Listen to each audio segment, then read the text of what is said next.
Behind me, 2013 Hyundai Elantra, we're gonna be replacing the rear shocks. Let me show you why. Hopefully you can hear this. This thing makes some mad noises going over bumps. Let's get them replaced. First, jack the vehicle up, put it on jack stands, and we'll pull the tire off. Our shock lives right here. We have an upper bolt and a lower bolt. Let's get the upper bolt first, 19 millimeter. And we can wiggle this out, maybe. If not, we can punch it in from the other side. I'm gonna take a small pry bar and just pull the whole bolt out.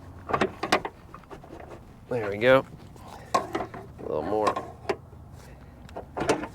Might be able to spin out with the impact. There we go. All right, let's go underneath and get the bottom bolt. Underneath, we have a through bolt with a nut. On the other side of the through bolt, it holds itself. So all we have to worry about is getting off this nut. It's also a 19 millimeter. Comes off pretty easy. Now, if all goes well, we can slide the bottom of our shock off of our through bolt. Maybe I'll push the through bolt through and grab it on the other side. There we go. And that's it. Let me go grab the new shock. All right, we will line up our new shock with our old shock. Just make sure the length is the same size. And we're gonna feed it into the top first. Let me move you real quick. So we'll just slide it in here, and then we'll put our bolt all the way through from the other side. Kind of feel for it. There you go. All right, we'll just hand tighten it a few threads. Perfect. Now let's set our bottom in. Depending on where you live, this through bolt can get pretty rusty. So we're gonna apply a little bit of anti-seize just on this stud portion, not on the threads. Just put a little on the stud. We're gonna rub it around. Then if we have to in the future, our shock won't be seized to the stud. Perfect.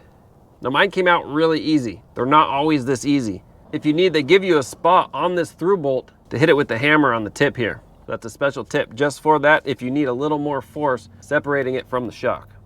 Now we'll go ahead, put our shock through, pull this bolt out a little. There we go. Put this on, tighten it down. Now let's get a torque spec. The torque spec on the upper and lower bolt are both 87 foot-pounds. All right, we're done. We'll put our tire back on, take it for a spin, make sure that noise is gone. All right, moment of truth. The whole reason why we did this. Nice. All right, that is it. Most of the time, this is a pretty straightforward job. You have an upper bolt, lower bolt, they come right off. There are times when the lower bolt can give you a little trouble. Let me show you. So the side I filmed just happened to come off very easy. The other side, the lower bolt was seized.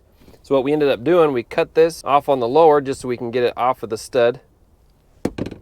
Got rid of the rubber, and then what's left behind is this little bushing. It's this bushing that was rusted to the stud. So in that case, we just got a little heat, heated up this bushing, nice and red, tapped on the bolt and it came right out. Without heat, I was struggling quite a bit to try to get this off with no success. But once I got the torch on it, it came right out. So that may be something that you run into, but hopefully not. Hopefully yours will come out just like that first one.